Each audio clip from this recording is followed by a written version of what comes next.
This type of business is an easy way for many to become self-sustaining while feeding their families. Anything from food to clothing, it's patience and resilience that gets one ahead in sales.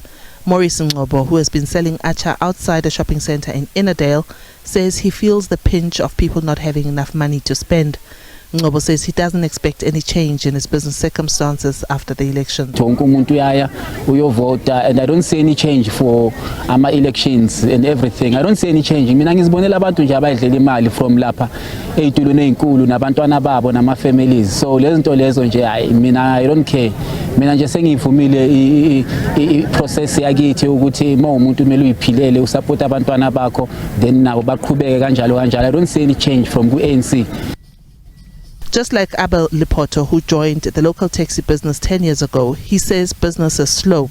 This, coupled with escalating fuel prices, is making it difficult for the business to be profitable. Lipoto says he has not decided who to vote for because he has lost faith in politicians. I don't know who to choose because I don't know, no more trust in politics. Why? Because I'm disappointed because I don't see any difference. What kind of difference did you want to see? I thought maybe as it's black people ruling, I'll see it different, but now I see distractions only. Do you have hope for your business? I don't have any hope anymore because most people don't work. According to research by Frontline Research Group, many informal businesses operate outside the regulatory framework and their sales information is simply not available through any kind of formal structure. It is also a fact that there are fewer South Africans who are informal traders compared to those who come from neighboring countries. Nora Uranda came to South Africa from Zimbabwe wishing for a better life. She hopes her South African colleagues will vote for a party that will improve the working conditions of informal traders. She says she needs shelters to work from. When it rains, it becomes nearly impossible to trade. She says when it rains, she uses plastics to cover her stock. Shaba hails from Mozambique and has been an informal trader in South Africa for the past 6 years. She wishes her colleagues would vote for someone who can help them grow their businesses.